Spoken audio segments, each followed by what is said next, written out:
Bonjour à tous. Donc on est parti. Donc pour ceux qui ne me connaissent pas, je m'appelle Quentin Adam. Et j'ai un pseudo super chelou sur Twitter, mais qui était dispo partout. Sauf sur Pokémon Go. Donc si jamais vous retrouvez le mec qui a chopé mon pseudo sur Pokémon Go, ça m'intéresse.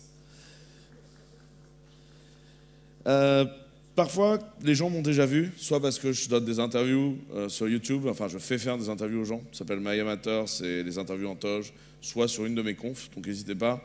Je vais souvent faire référence à des trucs que j'ai racontés dans d'autres moments dans cette conf, et n'hésitez pas du coup à requêter sur YouTube. Dans le civil, pour ceux qui ne le savent pas, je dirige une boîte qui s'appelle Clever Cloud, en fait Clever Cloud. En fait, en vrai, ça marche. Si vous mettez clevercloud.ws, normalement, dans votre browser, ça marche. Et c'est une boîte qui est assez cool, parce que ce qu'on fait, c'est un platform as a service, mais en fait, on préfère dire qu'on déploie et qu'on maintient en conditions opérationnelles. C'est-à-dire qu'en tant que développeur, vous envoyez, et à partir de ce moment-là, on va déployer, mais également mettre à jour l'OS, trouver les bugs, relancer ce qui merde, gérer les load balancers devant, faire la sécu. En fait, on gère tout, la scalabilité, le bidule. Et ça, on le fait sur un cloud qui est vraiment européen, vu que c'est des vraies machines, tout ça, ou alors on peut en mettre chez OVH, etc. Ou alors, on le fait on-premise, donc dans les infrastructures que vous désirez, puisque c'est un soft qu'on peut installer chez vous.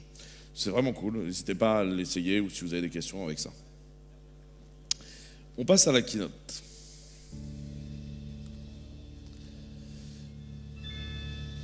En fait, on est en fin de journée. On a passé toute la journée à réfléchir à comment on allait faire des nouvelles infrastructures, etc. Et souvent, ce que me disent les développeurs en fin de conférence, c'est c'était cool, mais il faut arrêter de vivre dans le monde du rêve, on va revenir à la réalité. Cette idée qu'il y a la techno des conférences, qui est cool, et puis il y a la réalité et notre job ennuyeux, et c'est pourri. Et en fait, moi, je refuse. En fait, je refuse ce truc pour plusieurs raisons. La première chose, c'est que moi, j'aime énormément mon job. Et j'espère que vous l'aimez aussi, votre job, parce qu'on y passe beaucoup de temps. La seconde chose, c'est que je tiens à propos de mon job, ce qui fait que je me sens investi, et donc du coup que je fais vachement intéressant à ce qui se passe là. Et notamment, il y a un truc qui s'est produit au 19e siècle, qui a été l'idée des 3 x 8 heures. Vous allez bosser 8 heures, avoir 8 heures de sommeil et 8 heures de loisirs, que vous paierez parce que vous avez souffert pendant 8 heures. Cette vision consumériste n'est pas du tout mon style, ça me gonfle.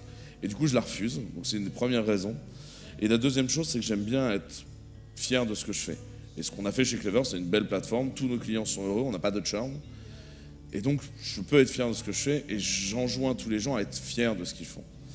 Et ça me gave quand j'arrive dans des grosses boîtes et que tout le monde me dit « Désolé, on n'est pas en train de faire du Go en microservice parce que tu comprends, nous on n'est pas encore à jour Tagada » et que les gens s'excusent de ça. Je trouve que c'est pas bien et ça me rend triste que les gens aient honte de leur legacy. Et ce qu'ils appellent leur legacy est quelque chose qui traîne comme ça avec une sorte de honte en disant « Désolé, on n'est pas hype, etc. » Et j'essaie de comprendre pourquoi est-ce que ça se produit. Parce qu'en fait, les boîtes dans lesquelles ces gens-là bossent, en général, gagnent de l'argent. Donc ça va plutôt bien, c'est plutôt cool. Et en fait, ils pourraient être fiers de ce qu'ils font. Donc la première chose, c'est qu'on va essayer de comprendre ce que c'est que cette espèce de paradoxe autour du code et de la hype. La première chose à comprendre, c'est qu'un morceau de code, c'est pas une pièce d'art. C'est-à-dire qu'on peut le dire dans tous les sens. Le code, c'est pas beau. C'est intelligent, c'est malin, ça nous fait plaisir, mais ça n'est pas beau au sens artistique, c'est pas émouvant. Je veux pas dire que les développeurs sont pas sujets à de l'inspiration. Je pense fortement ça. Il y a des fois, tu es inspiré, tu es extrêmement productif. Il y a des fois, tu n'es pas inspiré, et mieux vaut que tu fasses tes notes de frais. Parce que, en fait, tu n'es pas productif. Ce que je veux expliquer par là, c'est que la vision artistique, c'est quelque chose qu'on va laisser aux artistes. Et donc on va arrêter de se dire qu'il y aurait une sorte de transcendance supérieure qui serait faire du beau code ou du code moche. Le code, c'est quelque chose qui est de construire une pièce logicielle qui doit produire du retour sur investissement. Je parle souvent d'argent et de retour sur investissement quand on parle de logiciel, parce que je pense sincèrement que si les développeurs étaient capables de répondre franchement aux chefs de projet et aux financiers dans une boîte, ce qui est rentable ou pas rentable, ils arrêteraient d'avoir des dysfonctionnements managériaux liés au fonctionnement budgétaire de l'entreprise qui en fait génère des dysfonctionnements managériaux. C'est un sujet que j'ai largement évoqué dans la conférence que j'étais censé vous faire maintenant, mais que j'ai décidé de faire celle que je fais maintenant à la place parce que celle-ci me faisait envie, voilà. Mais vous pouvez retrouver celle-ci sur YouTube où je l'ai donnée de maintes fois et c'est aussi pour ça que j'avais plus envie de la donner, c'est que je l'ai donnée trop de fois et donc ça ne m'amuse plus de la faire. Une fois qu'on a dit que le software est un investissement, la deuxième chose à voir, c'est que souvent des développeurs vont me parler de la dette technique. Comme si en permanence, à chaque ligne de code, on générait de la dette technique. Et en fait, c'est stupide. Parce qu'en fait, à chaque fois que vous tapez du code, le code finira par être remplacé. La question, c'est est-ce que le code est rentable à un instant T?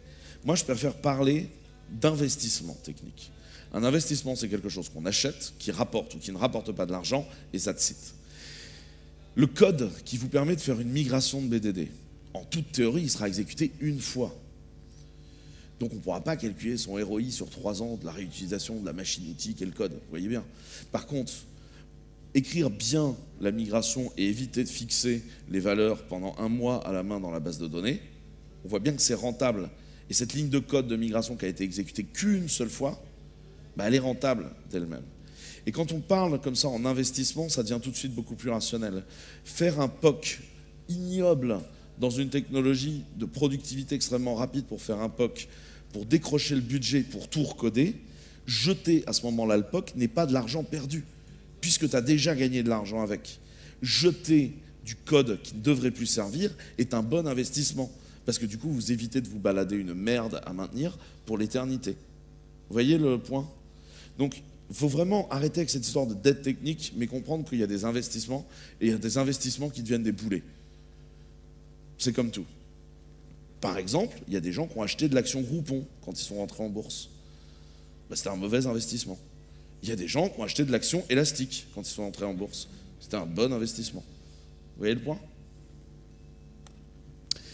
Le ROI, il doit être global au projet. Et ça, c'est un truc que j'explique également dans l'autre conférence, c'est que l'un des points essentiels de DevOps, c'est un changement budgétaire dans le fonctionnement, qui est de dire qu'on va biller ensemble les développeurs et les ops, parce que ce qui compte, c'est la machine de productivité d'argent globale, et pas de diviser le software et la prod, c'est d'avoir un service de delivery global qui du coup a un ROI global. Vous ne pouvez pas faire de DevOps fonctionnel dans une entreprise tant que vous avez séparé les deux projets. Ce sera toujours de la poudre aux yeux. Étoile. Si jamais vous créez un troisième budget, qui est de créer une team DevOps qui vient s'intercaler entre les deux, vous venez juste de rajouter des problèmes aux problèmes managériaux que vous avez avant.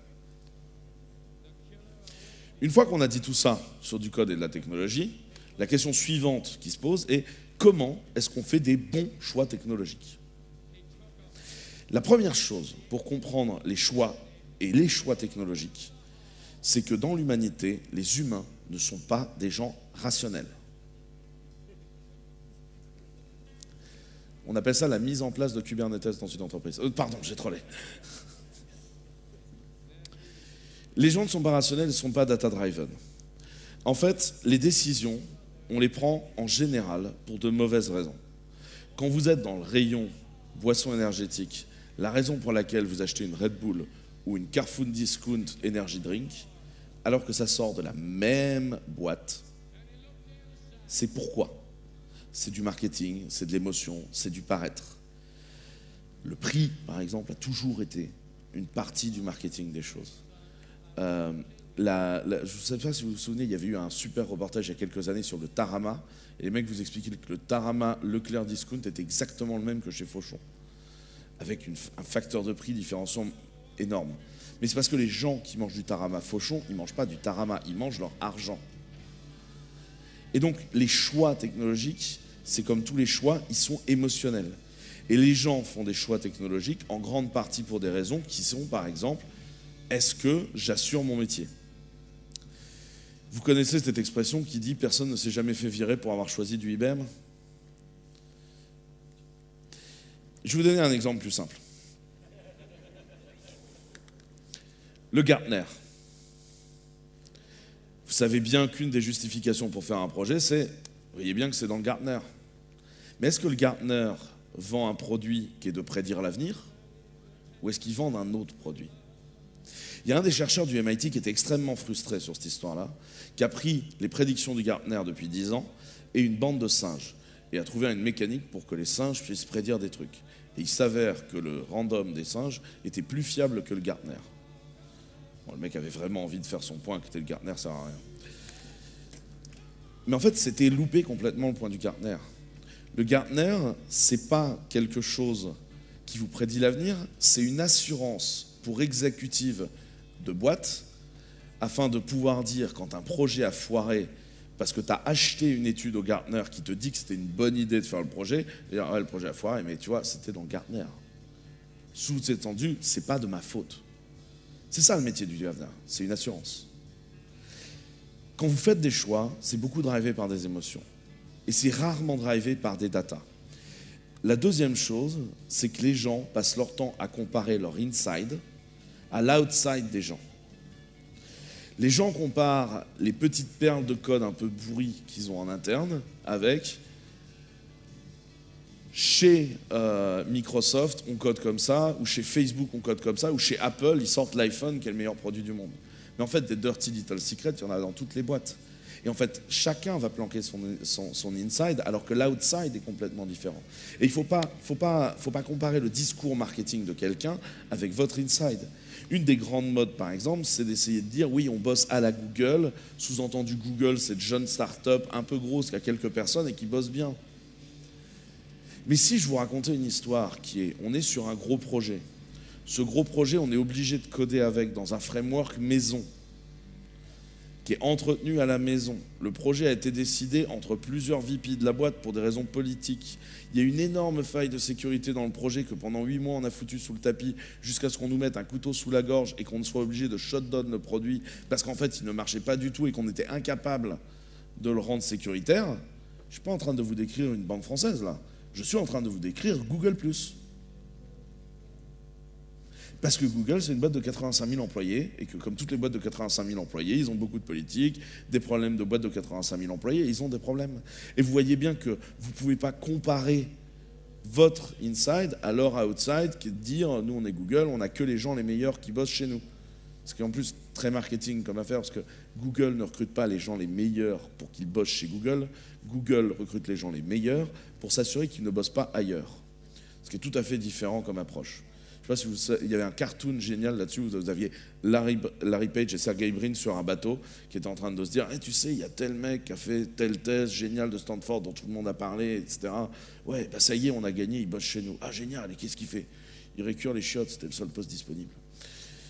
Parce que le but, c'était que ce mec-là n'ait pas bossé chez Facebook. C'était ça le point. Cette stratégie-là, de passer votre temps à vous dire vous n'avez pas été assez bon pour gagner une place de job chez Google, mais vous pouvez encore utiliser nos produits, c'est ce que j'appelle le marketing de la honte. On va vous rendre honteux de ce que vous produisez pour essayer de vous faire travailler d'une façon particulière. Parce que la technologie est devenue un business et du marketing extrêmement fort. Il y a quelque temps, Facebook a sorti un gros machin en time series avec un énorme papier et une implémentation à côté. Et il y a un des mecs qui a lu le papier, utilisé l'implémentation, il n'a pas eu les mêmes résultats, et il a fini par aller voir les mecs de Facebook en disant mais le papier et l'implème, en fait, en open source, vous voyez bien, ça ne fait pas la même chose en fait. Les mecs de Facebook ont dit ouais, mais en fait, l'implème qu'on a mis sur open source et ce qu'on utilise dans l'interne, c'est pas la même en fait. Donc du coup, c'était trop chiant de réimplémenter exactement le papier, du coup, on a fait ça en speed, et ça a marché en marketing. Et du coup, depuis, ils ont délété le repo GitHub. Parce qu'il était plus important de publier quelque chose disant que chez Facebook, on est génial, que de faire quelque chose d'honnête qui était de balancer ce qu'ils faisaient en vrai. Vous voyez le point? Et c'est ça le marketing de la honte. En fait, c'est cette honte qu'on vous impose et qui vous dit bosser avec ça. Et notamment chez Google, quand on vous dit bosser avec Angular, bosser avec Dart, bosser avec GWT, bosser avec Kubernetes, enfin c'est que des technos. Moi, j'ai jamais vu un produit Google avec. En vrai, en interne, ils s'en servent pas. Donc, c'est vraiment du marketing qui est fait pour vous faire rentrer dans un système qui est de se dire si on ne bosse pas à l'américaine, on ne sera jamais comme les géants d'Internet. Sachant que les géants d'Internet, c'est très relatif quand vous regardez l'Internet chinois. Il faut comprendre un truc à propos de boîtes comme Amazon ou Google, c'est que c'est des gens qui ont shifté de paradoxe. Avant, t'écoutais Amazon, c'était la plus grande vendeur de livres du monde, et ce qu'ils avaient fait était extraordinaire, et tu écoutais leurs conseils. Google, ils avaient fait un moteur de recherche, t'écoutais leurs conseils sur on est génial et on a construit ça. Et du coup, c'était pour ça que tu allais les voir, c'était pour avoir les conseils de comment ils l'avaient fait. Mais aujourd'hui, c'est plus des grands frères qui vous donnent des conseils, c'est plus des rôles modèles, c'est des gens qui vous vendent de l'IT. Donc ils sont passés d'un rôle d'advisor à un rôle de vendor. Et donc, ils vous font du shame pour que ça passe nickel en vous disant mais si tu utilises nos services, tu seras comme nous. Il ne faut pas...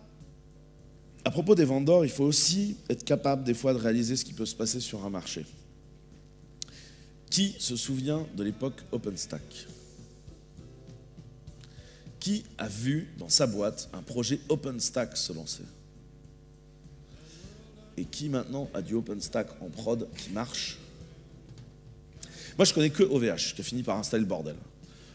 Bon en fait ils ont quand même 150 gus qui ont tout recodé quand même pour que ça marche. OpenStack, j'ai jamais compris pourquoi les gens allaient dedans, parce que ça n'avait aucune logique. Vous aviez une boîte qui s'appelait Rackspace, qui était un hébergeur traditionnel, qui était devenu un hébergeur cloud, qui disait à tous ses concurrents qui avaient envie de devenir des hébergeurs cloud, hey, vous prenez notre soft, vous le mettez, et bam, vous êtes un hébergeur cloud comme nous. On est trop sympa, non? C'était quoi leur intérêt de faire ça? Genre, ça avait le moins d'intérêt qu'ils fassent ça? Ou alors, ils avaient pondu un soft que tout le monde prenait une éternité à installer, qui marchait pas, qui était une usine à gaz, machin, et ça faisait un énorme nuage de fumée où tout le monde s'est paumé dedans pendant une éternité, et en fait, aucun hébergeur traditionnel n'est devenu hébergeur cloud. Posez-vous sincèrement cette question-là. Parfois, c'est quoi l'intérêt des gens de pousser une technologie? Est-ce qu'ils sont réellement open source ou pas open source? Vous avez un projet comme PostgreSQL, il y a plusieurs boîtes qui collabent dedans, ça se passe bien, c'est la communauté. Il y a des projets, bizarrement, il n'y a qu'un seul contributeur et en plus, il ne l'utilise pas en prod chez lui. Réfléchissons à pourquoi. Quel est son intérêt? Pourquoi le fait-il? Et du coup, vous devez absolument arrêter de choisir des technologies parce que le Hello World marche. Il y a beaucoup de gens qui vont choisir une techno parce qu'ils arrivent à le booter sur leur Mac. Mais en fait, on s'en fout que ça boote sur ton Mac. Tu choisis pas Hadoop pour traiter de la big data parce que tu arrives à le faire tourner dans tes 8 Go de RAM sur ton Mac. Tu choisis Hadoop pour faire de la big data parce que en te faisant chier pendant un mois, tu arrives à le faire tourner sur 250 serveurs avec chacun un demi-téra de RAM. Ce qui n'est pas du tout le même setup. Regardez ce qui s'est passé dans l'écosystème PHP. La raison pour laquelle on s'est tapé la pile lampe pendant des années, c'est que quand les mecs de PHP se sont dit ce serait quand même cool qu'on ait une base de données, c'était il y a des années, hein, ils ont dit on va faire le tour des bases de données open source du coin. Donc il y avait MySQL, Postgres, etc. Et Postgres était déjà à l'époque nettement supérieur technologiquement à MySQL. Le truc c'est que je ne sais pas si vous avez installé Postgres jusqu'à il y a 5-6 ans, c'était la misère sur Terre, quoi. Il fallait aller modifier 6 fichiers de conf, la doc était dégueulasse, enfin voilà. Dans la core contributing team de PHP, personne n'a réussi à installer Postgres. MySQL a été choisi pour une raison simple, c'était le seul qu'ils avaient réussi à démarrer tous. Vous voyez bien que pour choisir une base de données, c'est pas le bon facteur, c'est pas le bon critère. Et là-dessus, vous devez absolument en permanence mettre le facteur apprendre au-dessus des rumeurs. Il y a énormément de choix technologiques qui sont faits par rumeurs, où on te parle d'un truc en disant « Ah, machin, c'est génial. Ah ouais, machin, c'est génial. » En fait, tu n'y as jamais touché. Tu t'en es jamais servi. En vrai, la seule façon dont tu t'en es servi, c'est en speed. Des fois, tu as fait une démo Hello World sur ton Mac. On parle d'une techno de clusterisation hyper compliquée et tout le monde est là à se branler la nouille en disant « Ouais, ce qu'on a fait, c'est génial et tout. » Et en fait, tout ça, c'est du overheard, c'est de la rumeur. Tester une technologie, c'est aller dans le fond des choses. Et c'est apprendre. Et apprendre, ça vaut le coup. C'est comme ça qu'on devient brillant. C'est comme ça qu'on est capable de contribuer au projet. C'est comme ça qu'on est capable d'évoluer dans sa carrière. Et pour apprendre, il n'y a pas 6000 solutions. Il faut lire le code. Un logiciel open source, c'est un logiciel dont vous avez les sources. Ce n'est pas un logiciel gratuit. Quand vous décidez de virer votre framework interne au profit d'un framework communautaire qui va être maintenu par plein de gens, l'intérêt, c'est de ne pas aller lire les sources du framework pour savoir comment il marche. C'est de ne pas se taper la maintenance tout seul et de faire une maintenance communautaire, éventuellement appuyer sur un éditeur en plus. Mais l'intérêt d'avoir votre framework d'injection de dépendance en interne est relativement limité. L'intérêt d'utiliser Spring, c'est qu'il y a Spring et plein d'autres gens qui s'en servent, que la doc est bien, etc. Mais surtout que vous pouvez aller lire le code source des choses. Et quand vous lisez le code source, vous découvrez des tonnes de choses qui sont très différentes de la page feature d'un produit. Il n'y a pas longtemps, il y a une base de données dont je tirerai le nom qui nous a excités tous chez Clever, on était à fond. C'était une base de données qui nous promettait de la gestion au niveau de la ligne des droits d'accès. On était tous comme des oufs, hyper excités. Puis on a été lire le code, on s'est rendu compte que tout était reposé sur NTP. Bah, ça nous a tous déchauffés, tu vois. C'est même pas la peine qu'on s'énerve. Parce qu'en fait, c'est pas intéressant. Vous voyez le point? Là, il n'y a jamais de magie. Allez lire le code, c'est toujours génial. Ensuite, vous devez accepter l'échec. L'apprentissage passe par des échecs. Et pour accepter l'échec, ça veut dire que si vous montez un projet énorme, en passant votre temps à dire « ouais, ça c'est génial, ça va changer », et puis petit à petit, le truc grossit. Donc ça va soigner le cancer et régler la faim dans le monde, faire revenir l'être aimé. Que vous tentez le projet, que pour finir, la technologie ne fait pas ce qu'elle promet, vous allez vers une immense déception. Monter des petits projets dans lesquels vous introduisez un peu de nouveauté vous permet de construire un échec ou un succès, mais qui n'est pas grave. Et donc, comme ça, d'apprendre. Quand on fait ça, on se retrouve rapidement face aux 5 gros problèmes de la science de l'ingénierie informatique. Le premier problème, que je ne vais pas détailler ici, est de nommer les choses. Nommer les choses fait partie de la communication humaine, c'est un problème. Les ID des bases de données font partie de ce problème-là. C'est un problème vaste et complexe qui est de nommer les trucs en informatique. Je ne vais pas en parler plus longtemps parce que je pourrais en parler 2 heures. Le deuxième problème, c'est la gestion des dates et du temps. Parce qu'il y a des time zones, parce que la gestion du temps, en fait, c'est le bordel. Parce que si tu dois gérer le passé, il y a des moments où le calendrier grégorien, les mecs vont skipper 20 jours dans un mois parce qu'ils avaient fait de la merde avant. Enfin bref. La gestion du temps, c'est toujours désagréable. Et alors, synchroniser le temps entre les serveurs, c'est encore plus chiant. Donc, ça, c'est un autre énorme problème de l'industrie informatique que je ne vais pas détailler parce que c'est un problème très théorique et qui ne parle pas d'architecture. Le troisième problème, c'est le problème de la sémantique et du binaire. Je m'explique. La sémantique, c'est décrire un process. C'est faire comprendre à l'ordinateur, en fait, ce que vous faites. Quand vous écrivez un pom.xml, vous décrivez la sémantique de vos dépendances. L'opposé de la sémantique, qui est d'expliquer quelque chose à un ordinateur, c'est le binaire, c'est l'exécution. Dans le cas des dépendances, c'est le fameux dossier /lib dans lequel vous foutiez les jars en vrac. Vous saviez, on va aller récupérer des jars sur des forums PHPBB en pièces jointes, on les collait en vrac dans un dossier /lib. Et puis quand tu as besoin de mettre à jour tes dépendances, bah, tu l'as dans le cul, tu as 40 jars quand tu ne comprends pas, les dépendances s'en mêlent, c'est l'enlise. C'est du binaire. Globalement, vous pouvez toujours descendre de la sémantique vers le binaire, mais vous ne pouvez pas remonter du binaire vers la sémantique. C'est impossible. Ce qui veut dire, quand vous déployez une application sur Clever Cloud où vous envoyez le code et son build system, ce qui est standard, on les déploie depuis 8 ans sur Clever Cloud sans jamais avoir rien changé dans ce qu'on nous envoie les gens, parce que c'est sémantique. Vous voyez ce que je veux dire? Et donc, du coup, nous, on a changé 25 fois de façon de builder les trucs, vous vous en êtes jamais rendu compte. C'est sémantique, on est parti de la sémantique, on a été vers le binaire. Par contre, votre recette Puppet, vous n'avez pas pu la transformer en recette chef, vous n'avez pas pu la transformer en Docker file, tout comme la binaire d'un Docker Compose ne se transforme pas en binaire d'une description Kubernetes, parce que c'est du binaire. Ça s'intéresse à de l'exécution pure. Et ce n'est pas intelligent, ça. On ne peut pas en faire quelque chose dans lequel on réfléchit. Vous voyez ce que je veux dire? C'est exactement la même chose qu'un projet avec du Ant et un projet avec du Gradle. Le Gradle, il est sémantique. Le Ant, bah, c'était un pot de pu, quoi, et c'était chiant. Et là, la seule chose que je peux vous dire, c'est que vous allez passer votre vie à devoir équilibrer ça. C'est-à-dire qu'en fait, dans tous les projets, si on va au fin fond de la sémantique, on va essayer de décrire sémantiquement le monde et on ne va pas y arriver. Donc il y a un moment où on doit s'arrêter dans notre système. Et en même temps, si on fait tout à l'arrache comme des gros bœufs, bah, on passera notre temps à tout foutre à la poubelle et on ne sera jamais capable de faire d'évolution intelligente en gardant des investissements passés. Au global, tout ça rentre dans une grande complexité qui est que l'informatique, depuis le début, est une science descartienne, c'est-à-dire du réductionnisme. Tu prends un problème, tu le découpes en petits problèmes, et qu'on arrive à un moment où notre science est en train de grossir, et on arrive au moment où Edgar Morin, qui a écrit le discours de la méthode et qui t'explique la complexité, te dit que dans un système donné, il faut accepter sa complexité. C'est typiquement ce qui est arrivé dans l'univers du machine learning. Je m'explique. Qu'est-ce qui fait que ça, c'est un micro, et ça, un iPhone, quand vous le voyez. Parce que quand vous le voyez immédiatement. Mais si vous arrivez à me décrire avec des mots la différence visible de ce qui se passe dans votre tête pour comprendre comment vous voyez ça, faites-moi signe. Parce que c'est extrêmement compliqué, en fait, comme problème.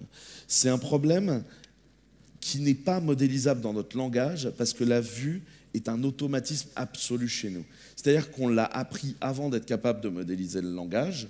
C'est des impulses système. Et donc, tant qu'en intelligence artificielle, on a tenté de décrire à l'ordinateur comment on voyait, on n'a pas réussi parce qu'on n'était conceptuellement pas capable de l'expliquer à l'ordinateur, parce qu'on n'est même pas conceptuellement capable de l'expliquer à nous. Et donc, on a fait ce qu'on fait nous, c'est-à-dire on a pris un truc, on a frappé toute la data en vrac dedans, parce qu'on avait des gros processeurs maintenant et des grosses banques d'images, et donc on a appris à l'ordinateur à voir, en ne comprenant toujours pas les systèmes sous-jacents, mais en faisant rentrer dans l'idée de la complexité que ça doit être complexe, et donc du coup on va le traiter en apprentissage plutôt qu'en l'expliquant sémantiquement. Et vous voyez, quand je vous dis que c'est un équilibre, on peut faire un équilibre positif en faisant n'importe quoi en binaire. Vous voyez ce que je veux dire? C'est pour ça que c'est là qu'être architecte est une science intéressante où on s'engage, c'est parce qu'il y a des enjeux compliqués. Le quatrième gros problème de l'industrie informatique, c'est la data, et parce que la data a une gravité. Le fait que la data ait une gravité, c'est une expression de Laurent Dauguin, qui est VP évangélisme chez nous, enfin VP DevRel chez nous. Ce qu'il veut expliquer par là est relativement simple. Globalement, les programmes, ils prennent de la data en entrée, ils processent des trucs et ils chient de la data. Et en fait, le problème de ça, c'est qu'on va, la plupart du temps, essayer de reposer sur des databases et des event brokers parce qu'ils savent gérer de la data. Puis quand on a beaucoup de data, on va se retrouver à faire des systèmes distribués. Et dès qu'on a un système distribué, on rentre dans le CAP théorème. Le CAP théorème, c'est quoi? C'est un système qui dit, si vous avez de la consistance, de la tolérance à la partition du network et de la viability, vous devez choisir 2 des items et l'optimiser selon votre trade-off, mais vous n'aurez jamais les 3. Pourquoi? Parce que la totalité de l'informatique doit reposer sur des transactions, et que la transaction, c'est se mettre d'accord en temps et en heure, ce qui revient à notre problème numéro 2, et que ça repose sur un truc qu'on appelle l'IO. Et l'IO, c'est quoi? C'est parler sur le network et écrire sur le disque dur. Et globalement, je ne connais pas beaucoup d'applications qui ont un problème de CPU. Les problèmes de lenteur sont plus ou moins toujours liés à l'IO. Parce que parler au CPU et parler au réseau, c'est très, très, très, très lent. Je vais vous donner un exemple avec cette série de chiffres qui vous permettent de comprendre. Imaginons que vous vouliez manger du pain pour le petit-déj. Vous avez acheté du pain hier, il est dans votre cuisine. Vous êtes dans votre cuisine, vous coupez du pain, vous mangez du pain, ça vous a pris 1 minute. Ça, c'était aller lire dans le cache L1 du processeur. En restant dans le processeur, mais en allant dans le cache L2, déjà, là, déjà, si on reprend notre exemple du pain, vous êtes sorti de chez vous, vous avez été à la boulangerie, vous remontez, vous tranchez du pain, vous le mangez, ça vous a pris 1/4 d'heure. On est sur les mêmes... Vous voyez, on est passé de « j'avais du pain chez moi » à « déjà je dois sortir ». Vous voyez tous le dimanche matin, le moment où vous dites « oh putain, j'ai pas de pain ». Maintenant, imaginons que vous deviez aller chercher la donnée dans la mémoire vive. Dans la mémoire vive, là, sur les ordres de grandeur, on est à 4h20. Vous prenez le TGV à Saint-Charles, vous allez à Lyon, vous achetez du pain, vous revenez et vous mangez votre pain. 4h20 à peu près, pour manger votre baguette de pain. Et maintenant, imaginons qu'on doive aller le chercher. Ah non, ça c'est sur le disque dur. Disque dur, SSD qualitatif. Et bien rien que ça, on est déjà à 208 jours pour aller chercher votre pain. Vous passez d'1 minute à 208 jours. Et si maintenant on se dit qu'on va aller parler sur le réseau, donc là on reprend cette fameuse idée du ouais, les volumes storage dans le network, c'est génial, tout ça, machin. Ah non, d'abord je l'ai mis. Donc ça, ouais. Avant, on est parti à se lire sur un disque dur tournant. Sur un disque dur tournant, là, on est, dans toujours mon exemple, on est sur 100 ans. Pour vous donner une idée, aller à Pluton, ça nous prend à peu près 15 ans, la technologie actuelle, et revenir de Pluton, 15 ans. Donc imaginons que sur place, vous avez fait pousser du blé, fait une meuleuse, etc. On est un peu sur l'idée d'aller monter un business de boulangerie sur Pluton pour bouffer votre petit-déj.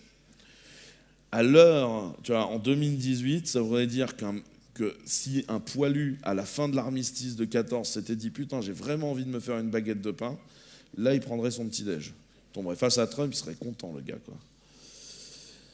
Et maintenant, vous allez chercher votre paquet en Californie alors que vous étiez aux Pays-Bas. L'aller-retour, 570 ans. C'est un peu comme s'il y avait un mec qui avait monté un commerce de boulangerie entre la Voie lactée et Proxima du Centaure et qu'on y allait avec un vaisseau de Star Trek, vous voyez ? Bon, le mec a intérêt à faire un bon pain, parce que c'est chiant quand même d'aller à sa boulangerie. Mais ça c'est les valeurs de l'IO. Donc vous voyez bien quand on vous dit non, il n'y a aucun impact, il n'y a pas de problème, on va mettre la database dans des volumes qui sont sur le réseau, et bien qu'on est sur un plan, parce qu'entre aller à Paris chercher votre pain et aller sur Proxima du Centaure, il y a quand même un sujet. En plus, il faut passer un coup de tel à Elon Musk, il faut que le mec ait de la bande passante. Essayez par Twitter, il est plus accessible via Twitter. Bref, tout ça, c'est les problèmes de l'IO. Et les problèmes de l'IO sont les problèmes de perf que vous devez gérer. Et donc l'IO, c'est le point central parce que toute votre architecture va se retrouver absorbée par l'IO, qui a une gravité, parce que vos data elles sont à un endroit, donc vous allez toujours essayer de rapprocher vos applicatifs de l'IO. Et donc il faut toujours réfléchir en IO. Vous voyez le point ? Le point suivant, c'est l'invalidation du cache. Je ne vais pas aller plus loin parce qu'on n'a pas le temps aujourd'hui, mais comme vous avez de l'IO et qu'aller lire dans la DB c'est chiant, en général vous mettez des caches et du coup vous avez un problème qui est lié à la transactionnalité, c'est que votre cache doit s'invalider à des moments et ça en fait ça fout la merde. Ce qui veut dire que sur ces 5 points-là, vous allez passer votre vie à faire des trade-offs.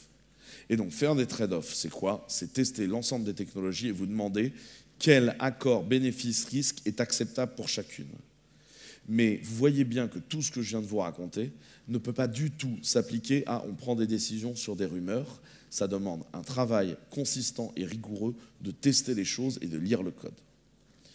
À chaque fois que vous allez faire ça, vous allez devoir scaler votre vision sur quelque chose qui est un cas d'usage réel, ce qui veut dire introduire des nouveautés, le tester sur des vrais projets et les linker à votre cas d'usage réel en les remettant dans votre contexte. Parce que ce que je passe mon temps à expliquer, c'est que le boulot d'un développeur, c'est pas de savoir écrire du code. Le boulot d'un développeur, c'est de comprendre le métier dans lequel il est et de l'automatiser intellectuellement. En fait, ce que j'explique dans What's a Developer Job, c'est que le boulot d'un développeur, c'est de construire des machines-outils qui sont des remplaçants du cerveau humain. Au 19e siècle, la manufacture, on a des moteurs, on remplace les muscles humains. Et bien aujourd'hui, on est en train de remplacer des cerveaux humains. Et donc, c'est notre job en tant que développeur. Et donc, un bon développeur dans le milieu bancaire, c'est un banquier qui sait coder. Et en fait, quand vous regardez bien, un développeur, il fait souvent sa carrière dans le même secteur de métier. Et donc, c'est pour ça qu'il doit apprendre ce truc-là. C'est pour ça qu'il scale sa vision au global. J'ai écrit tout ça dans un article de blog il y a maintenant 2 ans. Pour l'appliquer dans votre boîte, vous devez construire ce qu'on appelle une track record. C'est-à-dire que dans votre boîte, quand vous voulez appliquer les changements et les nouveautés que vous avez pris aujourd'hui, vous ne devez pas tout faire d'un coup. Vous devez vous construire l'image de quelqu'un qui sait appliquer les changements. Et pour ça, il faut construire une track record. La track record, c'est introduire des nouveautés une à une. Si aujourd'hui, vous avez une prod gérée à la mano qui fait du Tomcat sur Java 1.6 en écrivant dans du Oracle, si votre cible de demain, c'est de faire des microservices en Go qui font du Hadoop dans un Kubernetes, vous voterez. Parce que vous changez tout d'un coup.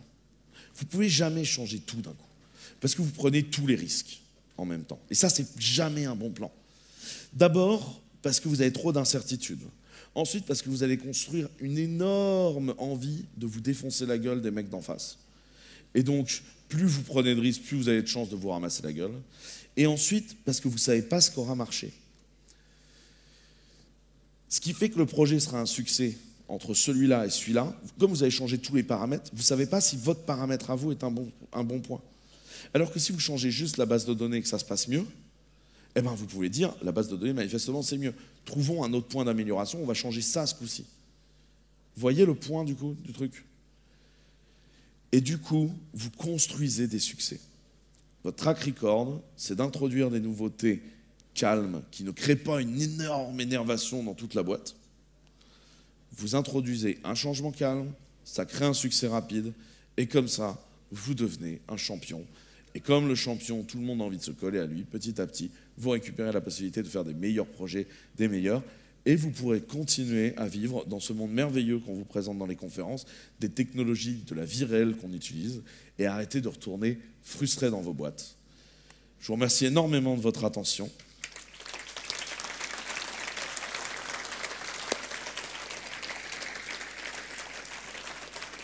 J'ai amené un tas de stickers que je vais aller poser sur les chaises qui sont là. Et je suis disponible. N'hésitez pas à tester Clever Cloud. Vous verrez, ça rend productif et joyeux. Merci encore.